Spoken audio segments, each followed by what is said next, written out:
ठीक आहे. आता जे समास प्रकरण आपलं कंप्लीट झालं, त्याच्यापैकी मागच्या वेळेस आपण विभक्ती तत्पुरुषपर्यंतचे उदाहरणं बघितले ते. आता त्याच्या पुढचे उदाहरणं त्याची उत्तरं बघू. तुम्ही जे सॉल्व केलेली आहेत त्याच्यामध्ये चेक करा की तुमचं कोणते उत्तर बरोबर आले आणि कोणते चुकीचे आलेत.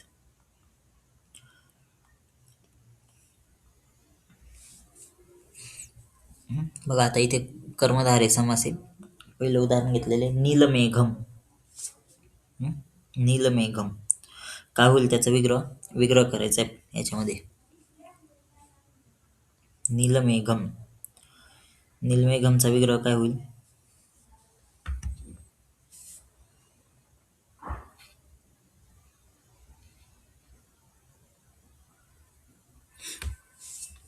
तर कर्मधारयामध्ये आपण 3 प्रकार बघितले होते ना, विशेषण, विशेष्य, उपमान, उपमेय, विशेषणाम सामान्य.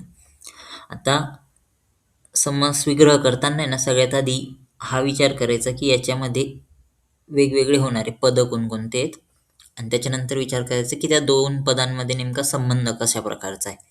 मग आपल्याला विग्रह करणं सोपं जातं. आता नीलमेघमचा विग्रह करायचा आहे. आधी कोणते 2 पद आहेत वेगवेगळे होणारे ते बघा. कोणते 2 पद आहेत याच्यामध्ये?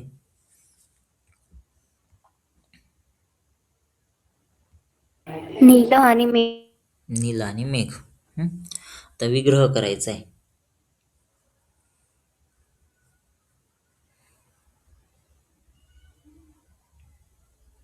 विग्रह करताना कसा होईल त्याचा? नीलमेघमचा विग्रह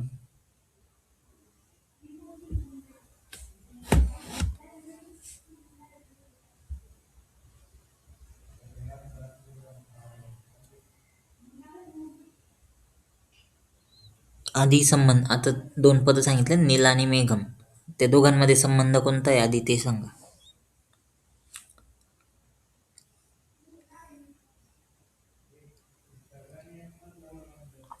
कोणता संबंध आहे त्याच्यामध्ये? विशेष नील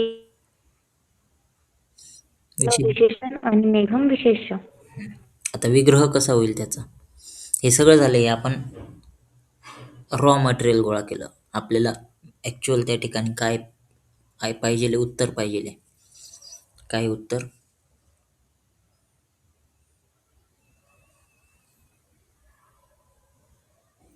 नीलम मेघम.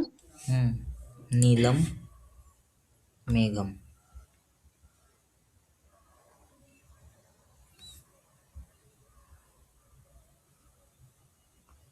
ठीक आहे, हे उत्तर. त्याचं उत्तर काय? नीलम मेघम. तर याचं उदाहरण दुसरं, शूद्र पत्नी.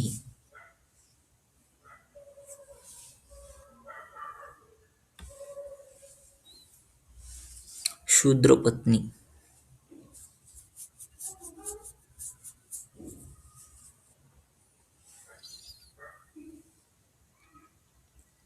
आता विग्रह करताना आधी 2 पद सांगा कोणकोणते आहेत.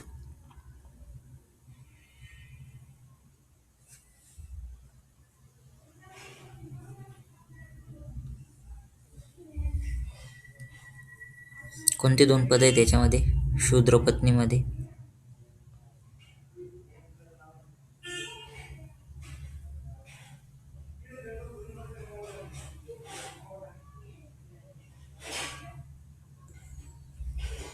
दोन पद कोणते कोणते? शूद्र आणि पत्नी. शूद्र आणि पत्नी.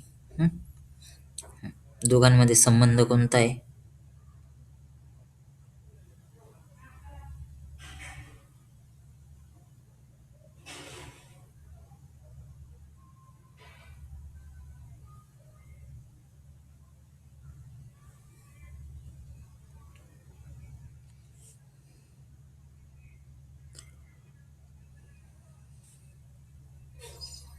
पत्नी हे त्या ठिकाणी विशेषण आहे आणि विशेष्य आहे पत्नी, आणि शूद्र हे त्या ठिकाणी विशेषण आहे.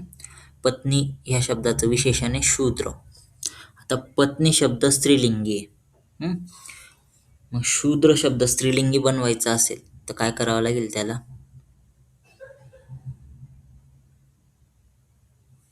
स्त्रीलिंगी दाखवण्यासाठी काय करतो आपण मोस्ट कॉमन?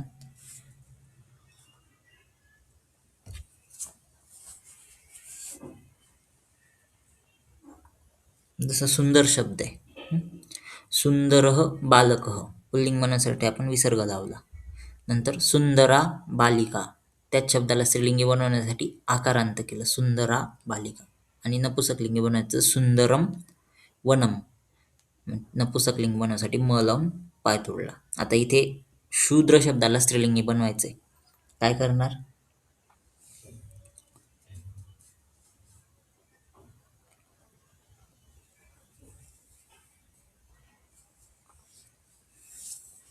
शुद्रा.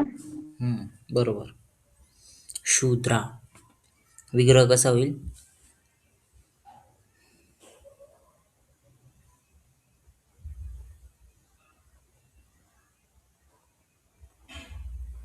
शुद्रा पत्नी. शूद्रा पत्नी. नंतर कृष्ण सर्पः,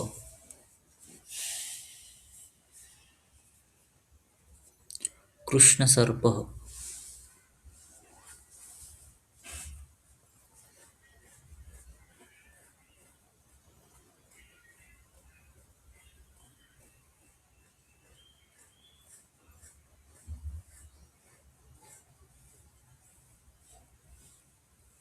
काय होईल विग्रह?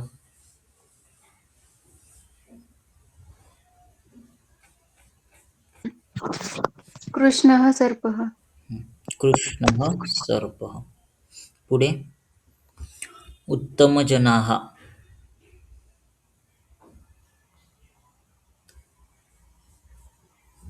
उत्तमजनाः.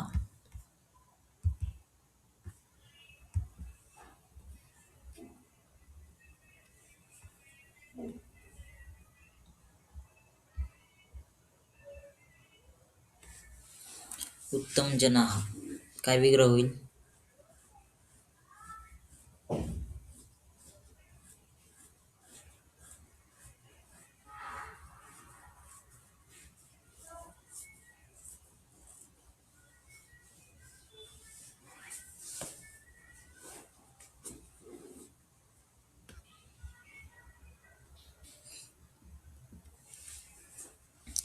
उत्तम जनाः, विग्रह कसा होईल त्याचा?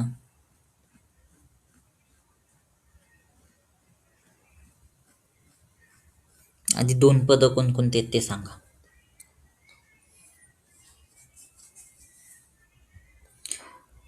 उत्तम जनाः. उत्तम आणि जनाः. आता विशेष्य काय त्याच्यामध्ये? जनाः विशेष्य आहे, उत्तम त्याचं विशेषण आहे. आता जनाः शब्द जर बघितला तर त्याचं वचन कोणतं आहे? जनाः, जनः, जनौ, जनाः, बहुवचन. बहुवचन. आता विशेष्य जर बहुवचन मध्ये तर विशेषण पण कशात घ्यावं लागेल? बहुवचनामध्ये. मग उत्तम हे विशेषण आहे, याला बहुवचन बनवायचंय तर कसं बनवणार?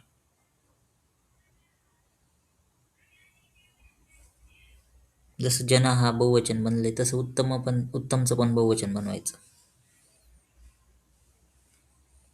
उत्तम शब्द पण आकारांतच आहे ना.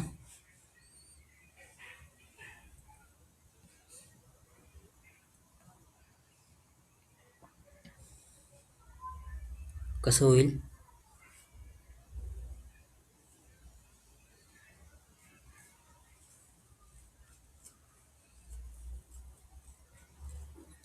उत्तम जनाः कसं होईल विग्रह त्याचा?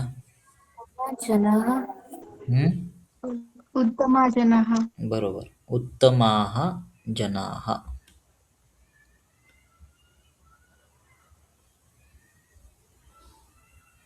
उत्तमः जनाः. पुढे छिन्नद्रुमः, छिन्नद्रुमः.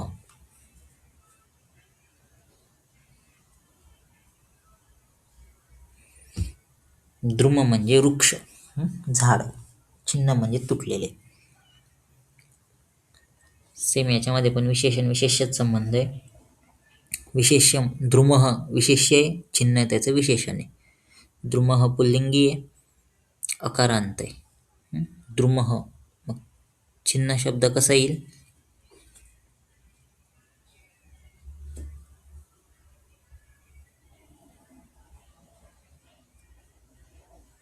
विग्रह करताना आपल्याला विशेषण विशेष लिहावं लागणार आहे ना, आणि विशेषणाची लिंगवचन विभक्ती विशेषानुसार.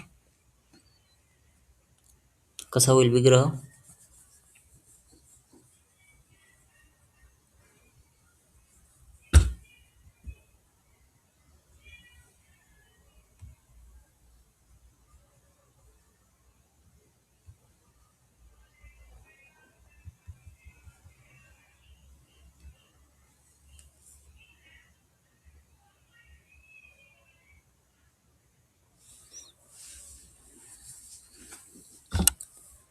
कसा होईल विग्रह? छिन्नः द्रुमः. बरोबर, छिन्नः द्रुमः.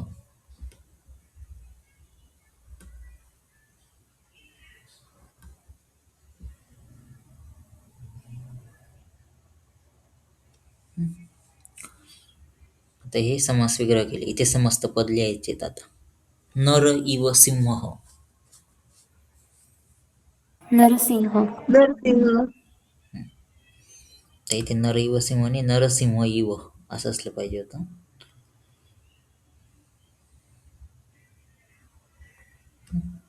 पुढे श्रेष्ठा बालिका. श्रेष्ठ बालिका. श्रेष्ठ बालिका. पुढचं महान उत्सव. महोत्सव. महोत्सव. महोत्सव. चंद्र इव उज्ज्वलाः. चंद्रोज्ज्वलाः. चंद्रोज्ज्वलाः. बरोबर. चपलाः वानराः. चपल वानरा. चपल वानर. समस्त पद बनवणं सोपं जातं का जास्त? विग्रह थोडासा अवघड वाटतो.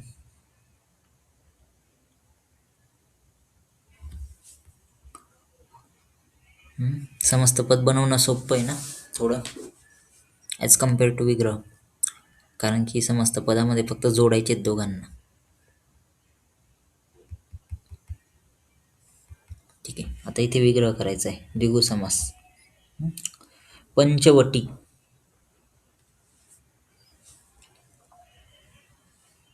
पंचवटी कसा विग्रह होईल?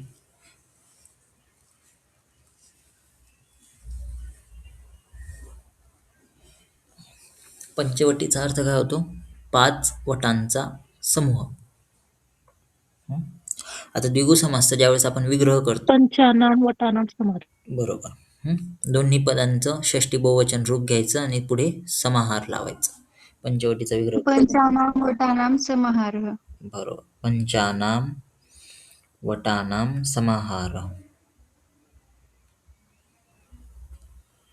पुढे त्रिभुवनम.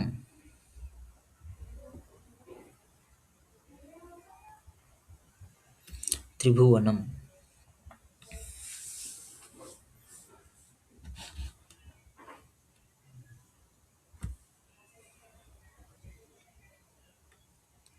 आता त्रिभुवनम साठी तुम्हाला त्रिशब्दाचं षष्टी बहुवचन माहिती पाहिजे. जसं पंचानाम केलं. आता षष्टी बहुवचन मध्ये एक गोष्ट कॉमन असते, सगळ्या षष्टी बहुवचन मध्ये नाम लागतं. हे आतापर्यंत जेवढे शब्दरूप बघितले असतील, एवढे शब्दरूप पाठ केलेत, याच्यामध्ये प्रत्येकामध्ये बघितलं असेल षष्टी बहुवचन मध्ये नाम लागतं शेवटी. आता त्रिभुवनम मध्ये पण काय लागेल? नामच लागेल शेवटी. त्रिशब्दाचं षष्टी बहुवचन कसं होईल?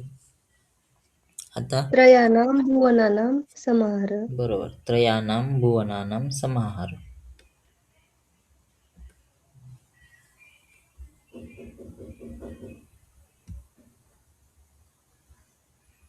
पुढचा अष्टाध्यायी.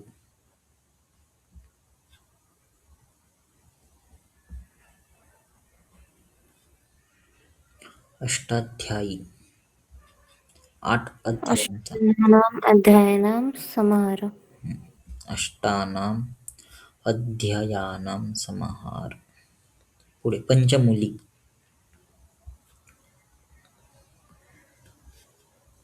पंचानां मुलीनां समाहार. पंचानां मुलीनां समाहार. हे विग्रह केल्यानंतर ना दंडक द्यायचा शेवटी प्रत्येक विग्रहाच्या नंतर. पंचानां मुलीनां समाहार.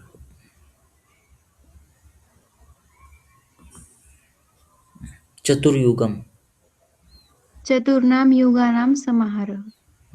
चतुर्नां युगानां समाहार.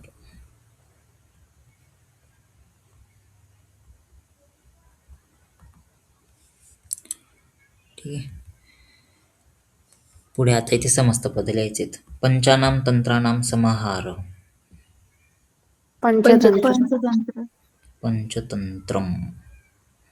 एक नेहमी लक्षात ठेवायचं, समस्त पद नपुंसकलिंगी किंवा आकारांत राहणार. त्रयाणां फलानां समाहार. त्रिफला. त्रिफला. त्रिफला. त्रयाणां भुवनानां समाहार. झालं वरतीच ते. त्रिभुवन. त्रिभुवनम. म लावायचा शेवटी. त्रयाणां लोकानां समाहार. त्रिलोक. त्रिलोकम. त्रिलोकम. दशानां मूलानां समाहार. दशमूलम. दशमूलम किंवा दशमूलमच येईल इथे. मुलीनाम नाही आहे, मुलानाम आहे. दशमूलम. ठीक आहे. हा तर द्विगु समास. आता इथे न येतात पुरुष. विग्रह सगळ्यात सोपा समास आहे. अनिच्छा. काय होईल विग्रह? न इच्छा. इच्छा. अनभिज्ञ.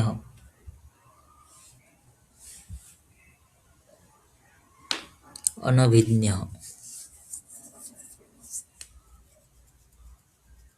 आता अन आलेला आहे. जर का नचा पाय तोडून टाकला, न पूर्ण बनण्यासाठी काय लागतं?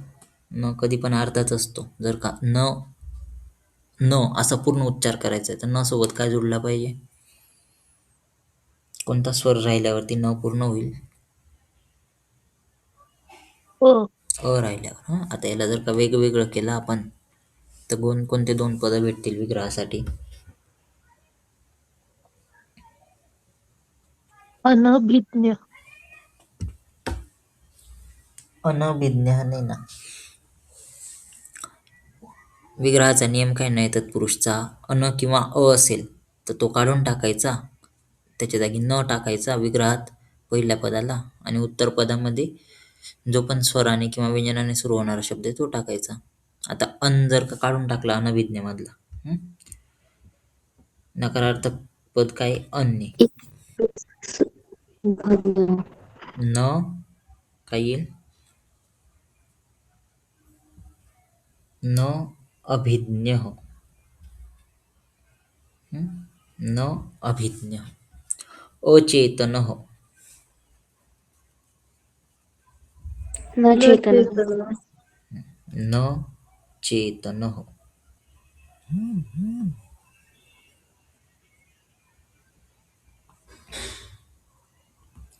अभाव. न भाव. न भाव.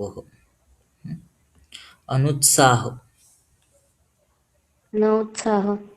न उत्साह. तिथे समस्त पद लिहायचेत. न एक. अनेक. अनेक. न कार्यम. अकार्यम. अकार्यम. न भिन्न. अभिन्न. अभिन्न. न अपेक्ष. अनपेक्ष. अनपेक्ष. न योग्य. अनयोग्य. अन कसं काय येईल? अयोग्य. अयोग्य. योग्य. अयोग्य. अयोग्य. ठीक आहे. कुठे अन घ्यायचा आणि कुठे अ घ्यायचा आहे हे कळालंय का? कुठे अन घेतोय आपण आणि कुठे अ घेतोय समस्त पद बनवताना?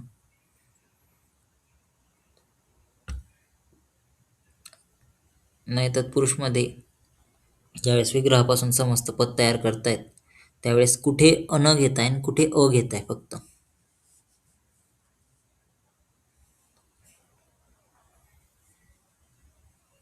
काय नियम आहे त्याचा? आता न एकह याच्यामध्ये अन घेतलाय आणि न कार्यम याच्यामध्ये अ घेतलाय समस्त पद बनवताना. का बरं? न एकह मध्ये अन का बरं घेतलाय, न कार्यम मध्ये अ का बरं घेतलाय?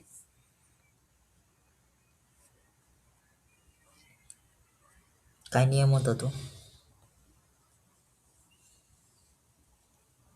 स्वर असलं तर अन घ्यायचं आणि व्यंजन असेल तर अ घ्यायचं. कुठे घ्यायचा? कुठे स्वर व्यंजन पाहिजे? दुसऱ्या पदाच्या सुरुवातीचं तर पदाचा पहिला. उत्तर पदाचं सुरुवातीचं अक्षर. हं. नंतर बघा इथे उपपद तत्पुरुष. काल परवाच बघितलं होतं. स्वर्णकारः काय होईल विग्रह?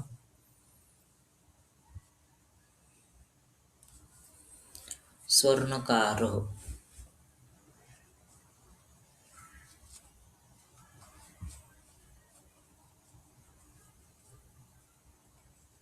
स्वर्णम करोति इति. बरोबर. स्वर्णम करोति इति.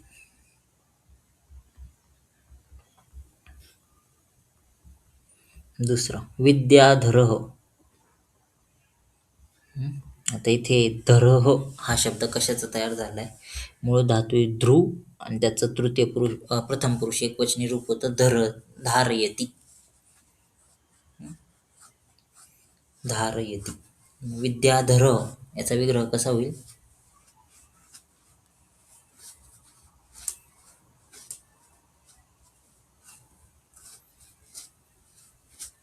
विद्याधर म्हणजे विद्येचे धारण करणारा. विद्याम धारयति इति. बरोबर. विद्याम धारयति इति.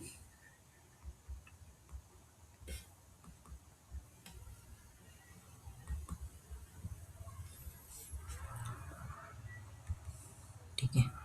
पुढे जलदह.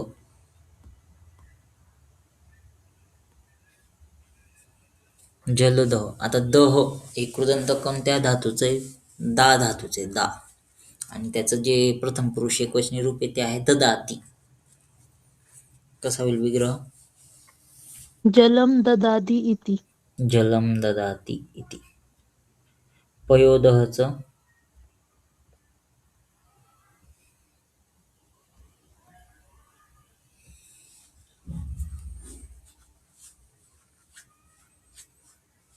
पयोदह.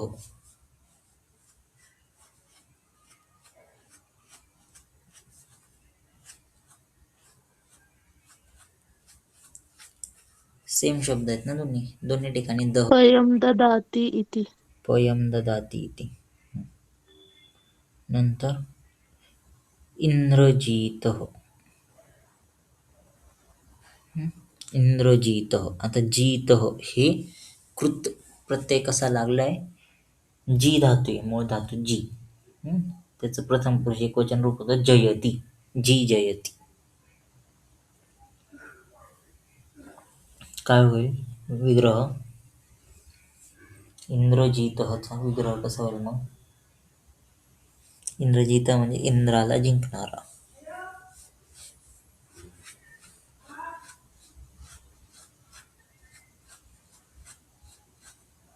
जी धातू आहे, जी धातूचं कृदंत तयार झाले जीतः आणि त्याचं प्रथम पुरुष एकवचनी रूप असतं जी धातूचं जयती.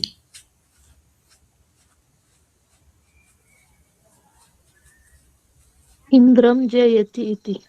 इंद्रम जयति इति.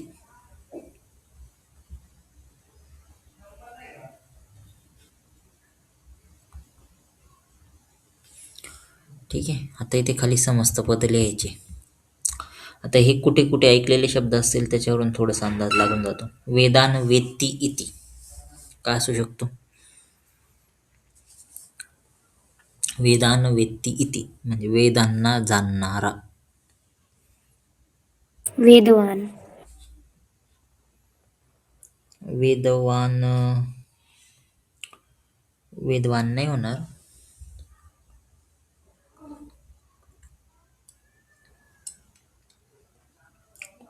वेदवेत्ता.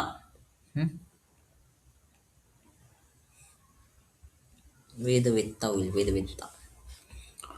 सर्वं ददाति इति. सर्वदा सर्वदः. जलं ददाति इति जलदः. पयं ददाति इति पयोदः. सर्वं ददाति इति सर्वदः. चर्मं करोति इति चर्मकार चर्मकार. गृहे तिष्ठति इति. आता तिष्ठति स्था धातू आहे, मूळ धातू स्था. स्थाचं प्रथम पुरुष एकवचन रूपे तिष्ठते आणि स्थालाच कृत प्रत्यय जर लागला तर तयार होतं स्थः. गृहस्थ गृहस्थः.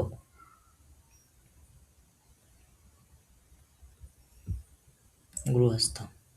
पद्मायां जायते इति.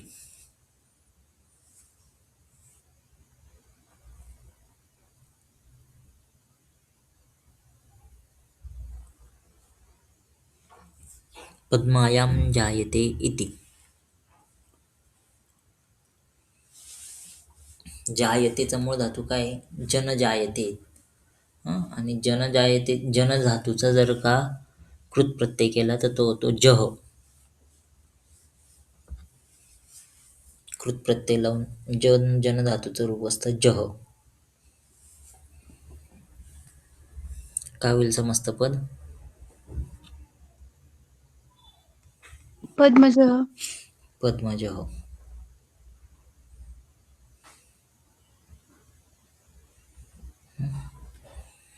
पुढे त्यानंतर हे सगळे इतरेतर द्वंद्व समास.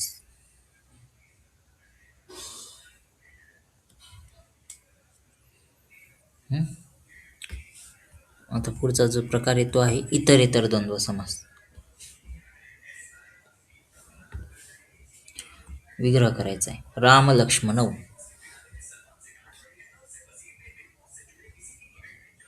राम लक्ष्मणौ काय विग्रह होईल? रामः च लक्ष्मणः च. रामः च लक्ष्मणः च.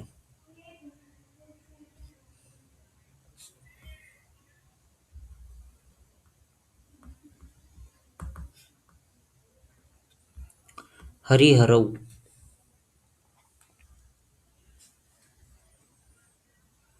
हरिहरौ.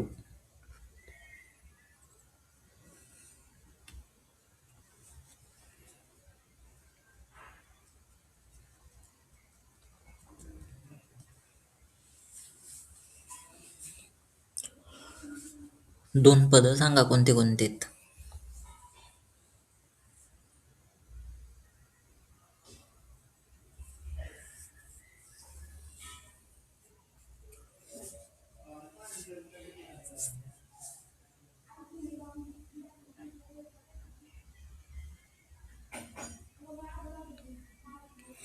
हरिहरौ विग्रह करण्यासाठी आधी दोन पद. हरीच दुसरं हरौच हरव नाही येणार इथे. हरव कावर आले कारण की हरी आणि हर दोन पद आहेत ना, म्हणून द्विवचन हरिहरव आलेले आहे. पूर्ण समस्त पदाचं द्विवचन. आपण विग्रह करताना काय करतो? दोन्ही पद इंडिपेंडंटली लिहितोय. मग त्याच्यामुळे दोन्ही पद एकवचनामध्ये राहतील, प्रथमा एकवचनामध्ये. हरव कावर केले कारण की समस्त पद बनवताना आपण नंतरचा जो शब्द आहे त्याच्या लिंगानुसार पूर्ण समस्त पदाचं लिंग घेतो आणि जितके पद आहेत त्याच्यानुसार पूर्ण समस्त पदाचं वचन ठरवतो. आता दोन पद आहेत म्हणून द्विवचन केले आणि शेवटचा शब्द हर आहे म्हणून त्याच्यानुसार पूर्ण समस्त पदाचं रूप केलंय हरव. आता ज्यावेळेस विग्रह करणार आहे तर दोन्ही पद वेगवेगळे करणार. मग हरीची प्रथमा एकवचन झालं हरिही. तसंच हरचं प्रथमा एकवचन काय होईल?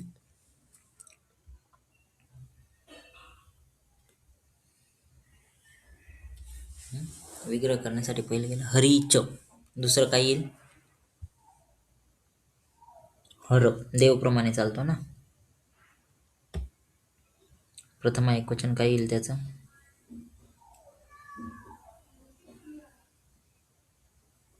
हरः हरः. हरिः च हरः च. शब्दार्थ.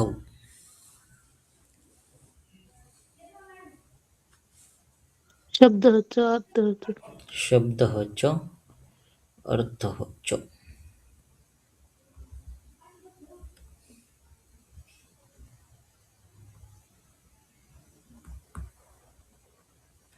पुढे सुखदुःखे. सुखं च दुःखं च. सुख शब्द आहे ना, पुल्लिंगी आहे. सुखं च दुःखः च. सुखः च. दुःख शब्द नपुंसकलिंगी. दुःखं च.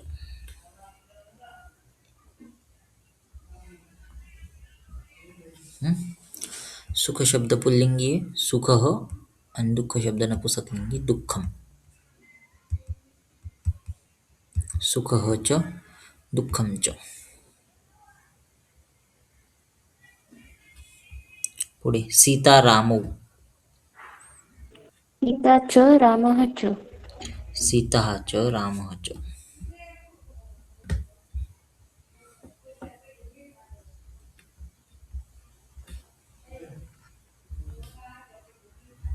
ठीक आहे.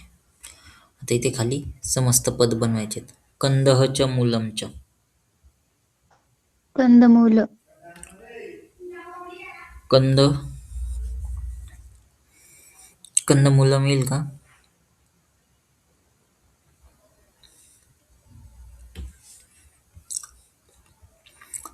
समस्त. आता याचं समस्त पद बनवताना काय काय लक्ष द्यायचं आहे? समस्त पदाचं जे पूर्ण समस्त पदाचं जे लिंग आहे ते कोणत्या शब्दाच्या आधारावर राहील? नंतरच्या उत्तर पदाच्या आधारावर. बरोबर. आता इथे उत्तर पद पुल्लिंगी, स्त्रीलिंगी का नपुंसकलिंगी? मूलम. नपुंसकलिंगी. नपुंसकलिंगी. बरोबर. म्हणजे वनमप्रमाणे चालणारे. ठीक आहे. पूर्ण समस्त पद नपुंसकलिंगी बनेल. दुसरं, पूर्ण समस्त पदाचं जे वचन आहे ते द्विवचन राहणारे, बहुवचन राहणारे, कशावर डिपेंड राहील? तर किती पद आहेत त्याच्यामध्ये, त्याच्यावर. आता याच्यामध्ये किती पद आहेत एकूण? 2. 2 पद आहेत. बरोबर. मग 2 पद असल्यावरती पूर्ण समस्त पद कोणत्या वचनमध्ये राहणार? द्विवचन. द्विवचन. मग मूलम शब्दाचं द्विवचन पूर्ण समस्त पदाला प्राप्त होईल. मूलम शब्दाचं द्विवचन काय होईल?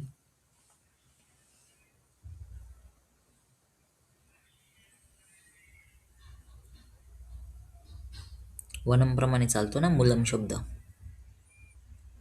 वनम वने वनानी. मूलम मुले मुलानी. मुले. मुले. मग पूर्ण समस्त पद कसं तयार होईल मग? कंदः च मूलम च च.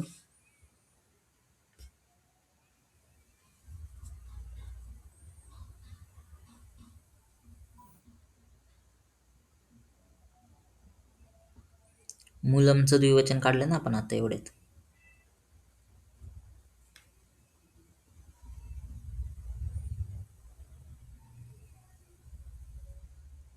कसं होईल पूर्ण समस्त पद? कंदः च मूलम च.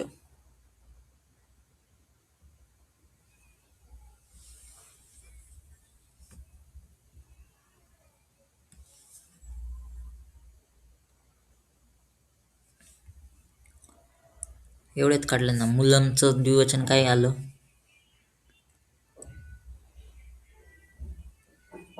काय सांगितलं मूलमचं द्विवचन? मुले. मुले. तेच पुढे जोडायचंय कंदच्या पुढे समस्त पद बनवण्यासाठी. काय होईल समस्त पद पूर्ण? कंदमूल. कंदमुले. कंदः च मूलमचं होईल कंदमुले. पुढे रामः च लक्ष्मणः च. राम लक्ष्मण. आता हे इतर द्वंद्वासाठी मात्र तुम्हाला शब्दांचे द्विवचनी रूप पाठ असणं गरजेचं आहे. शब्द पाठ राहिले तर द्विवचनी रूप येतातच, पण द्विवचनी रूप कशी येतात ते माहिती असणं गरजेचं आहे त्याच्यासाठी. आता पतीच पत्नीच. जसं कंदमूल पती काय होईल? पती पत्नी 2 पद आहेत. पत्नी शब्द स्त्रीलिंगी आहे. समस्त पदाचं लिंग पण बरोबर घ्यायचंय आणि वचन पण बरोबर घ्यायचंय. कुल पती पत्नी पती,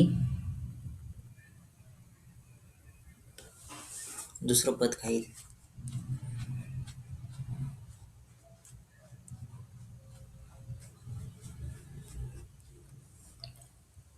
पत्नी शब्द इकारांत, दीर्घ इकारांत, स्त्रीलिंगी, नदीप्रमाणे चालतो.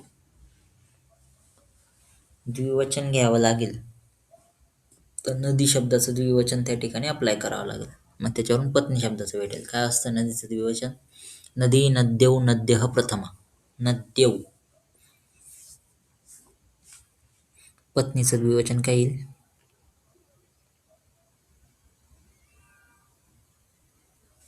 पत्न्यौ पत्न्यौ.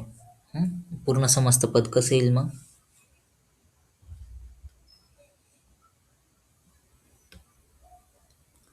पती पत्न्यौ पती पत्न्यौ.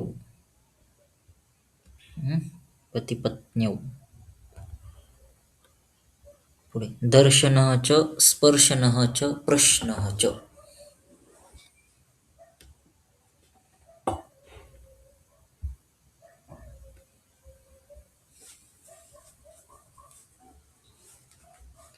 आता इथे 3 शब्द दिलेत ना. पूर्ण समस्त पदाचं लिंग कोणत्या शब्दाच्या आधारावर राहणार आहे?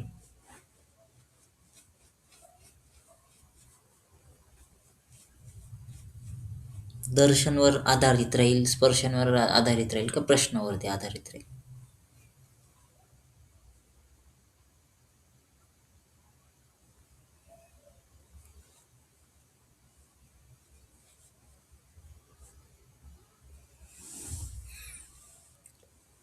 मोस्टली कॉमन रूल फॉलो करायचा.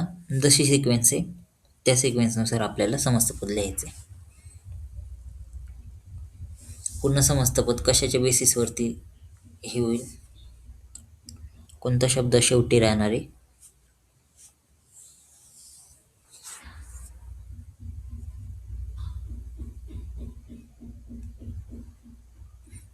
तीन शब्द आहेत ना, दर्शन, स्पर्शन आणि प्रश्न. कोणता शब्द राहील शेवटी? प्रश्न प्रश्न शब्द आहे शेवटी. आता आहे तीन तीन शब्द आहेत, 3 पद आहेत. वचन कोणतं राहील? बहुवचन बहुवचन. कसं होईल मग ग्रुप पूर्ण? आणि प्रश्न शब्द पुल्लिंगी आहे. त्याच्यानुसार प्रश्न शब्दाचं बहुवचन सगळ्यात शेवटी जोडायचंय. सिंपल. काय होईल समस्त पद? दर्शन स्पर्शन प्रश्न दर्शन, स्पर्शन, प्रश्न एवढंच म्हटलं तर प्रश्न शब्द एकच वचन झाला ना. आपल्याला पूर्ण समास बहुवचनी दाखवायचा आहे ना. प्रश्नही हा, आता एक लक्षात घ्या, दर्शन, स्पर्शन, प्रश्नही हा शब्द अष्टांगमध्ये दिलेला आहे. पण आपण प्रश्नही कधी वापरणार? जर का प्रश्न ह च याच्यानंतर तैही हे तृतीयादर्शक विभक्तीदर्शक असेल तर प्रश्नही लिहायचंय. इथे आता तृतीया वगैरे काहीच नाही, सिंपल प्रथमामध्ये सगळे. तर काय येईल तिथे?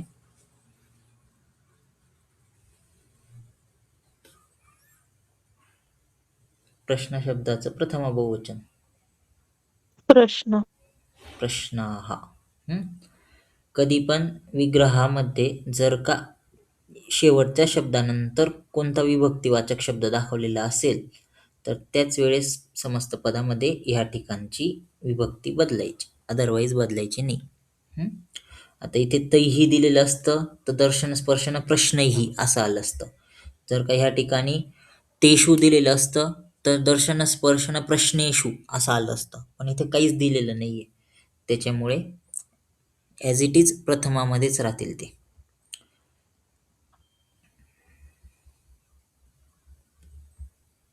ठीक आहे. पुढे वातः च, पित्तः च, कफः च. काय येणार? वात पित्त कफः. वात पित्त कफचं काय रूप येईल?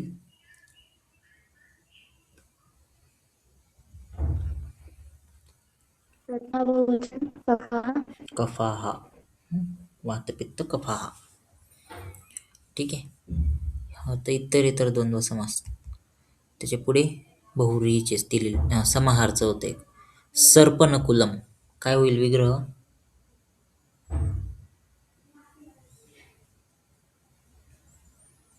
आता याच्यामध्ये आपण बघितलं तर की विग्रह करायचा 2 पद वेगळे करून आणि पुढे एतयोः समाहार 2 पद असतील तर खूप सारे पद असतील तर एतेषां समाहार असं करायचं. सर्पनकुलमचा विग्रह कसा होईल?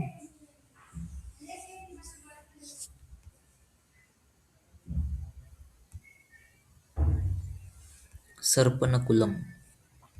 सर्पः च नकुलः च एतयोः समाहार. सर्पः च नकुलः च एतयोः समाहारः. बरोबर. पुढे पानिपादम त्याचा विग्रह कसा होईल?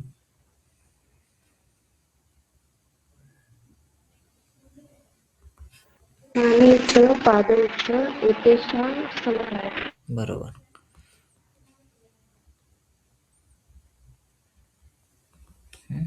पाणी च पादौ च एतेषां समाहार.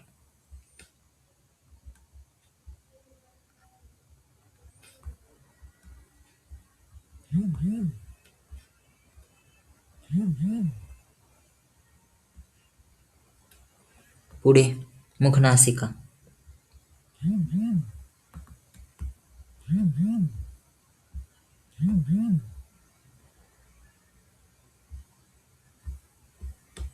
मुखनासिका.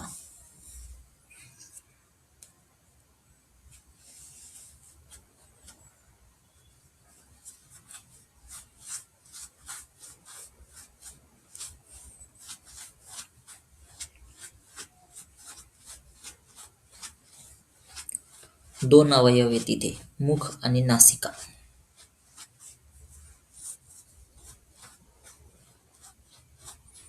मुखं च नासिका च हं, एतयोः समाहारः. बरोबर. मुखं च नासिका च एतयोः समाहार. आता खाली समस्त पद लिहायचेत. काकः च उलूकः च एतयोः समाहार.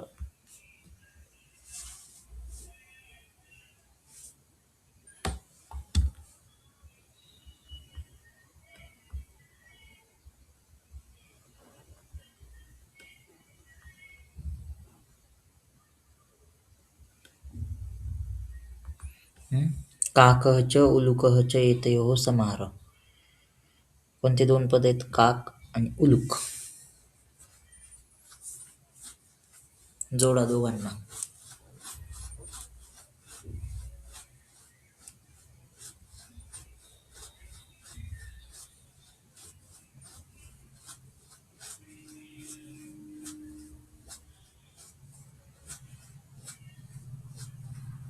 काय होईल? दोघांना जोडा. काक आणि उलूक.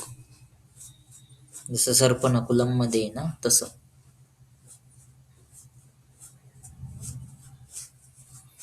काय होईल?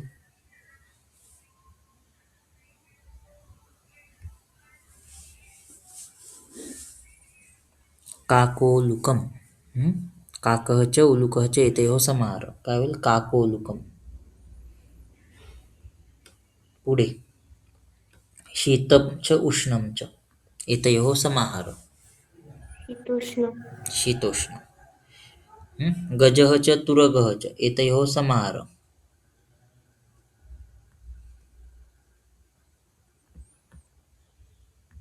काय होईल? गजः च तुरगः च एतयोः समाहार.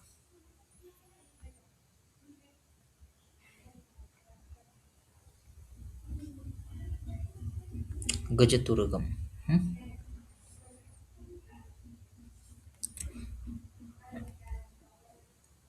ठीक आहे.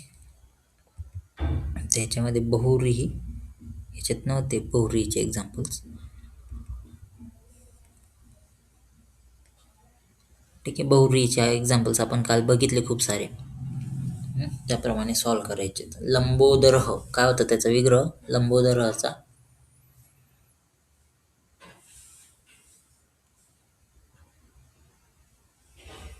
लंबोदरः लंबः उदरः यस्य स. लंबः उदरः यस्य स.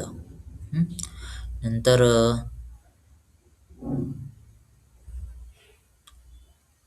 काय बघितलं होतं आपण? शूर्पकर्णः. शूर्पकर्णः काय होतं त्याचा विग्रह? शूर्पो इव कर्णो यस्य सः. शूर्प इव कर्णो यस्य सः. त्याच्यानंतर नीलकंठः. नीलकंठः बघितलं होतं. नीलः कंठः यस्य स. नीलः कंठः यस्य सः.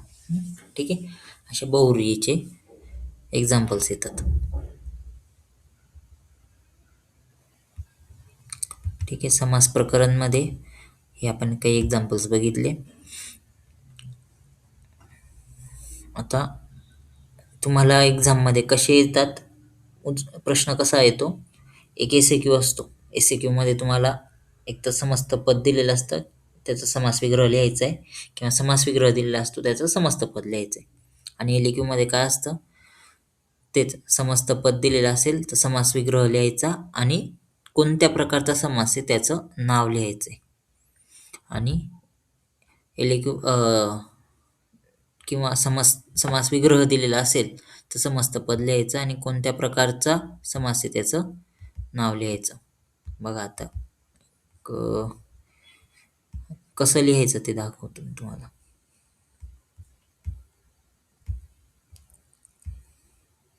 फक्त 2 अक्षर किंवा 2-3 अक्षरांमध्ये तुमचं उत्तर तयार होतं.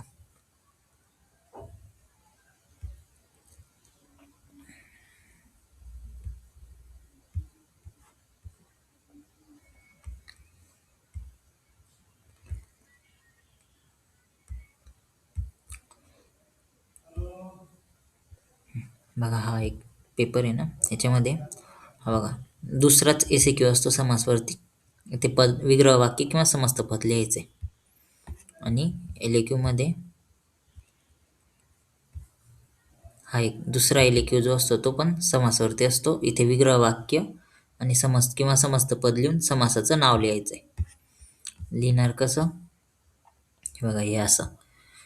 पहिलं होतं तंत्रस्य कर्ता, त्याचं येईल तंत्रकर्ता. एवढंच लिहायचं, तंत्रकर्ता हे एकच शब्द लिहायचा, त्याला 1 मार्क असतो. स्वस्थ हितम, तिथे बघा स्वस्थाय हितम. न ज्ञातः, त्याचं समस्त पद लिहायचं होतं अज्ञातः. नुसतं एवढंच लिहायचंय, एक शब्द लिहायचा, एका शब्दाला 1 मार्क असतो. आणि नंतर LAQ मध्ये कसं लिहायचं तर इथे बघा LAQ दिलेलं आहे. न विद्यते उपद्रवः यस्य सः, तिथे येईल अनुपद्रवः. समास नाव येईल नय बहुव्रीही. दर्शन स्पर्शन प्रश्नैः. आता हे बघा हे इथे जे आलेलं होतं ना, दर्शन स्पर्शन प्रश्नाः, इथे दर्शन स्पर्शन प्रश्नैः असं समस्त पद आले. तर आपल्याला शेवटी तिथे विभक्तिवाचक शब्द दाखवावा लागला, तैः. दर्शनंच स्पर्शनंच प्रश्नंच तैः. इतर द्वंद्व. आता इथे समास विग्रह पण केलेला आहे आणि समासाचं नाव पण लिहिलेलं आहे. परम औषधम, परमम औषधम. इथे समास विग्रह केलाय आणि खाली समासाचं नाव लिहिलंय. आता हे समास विग्रह लिहिणार त्याला 1 मार्क असतो, नाव लिहिणार त्याला 1 मार्क असतो. असं 2 मार्काचा एक क्वेश्चन असतो. 5 एक्झाम्पल, 10 मार्काचा तो LAQ तयार होतो. ठीक आहे.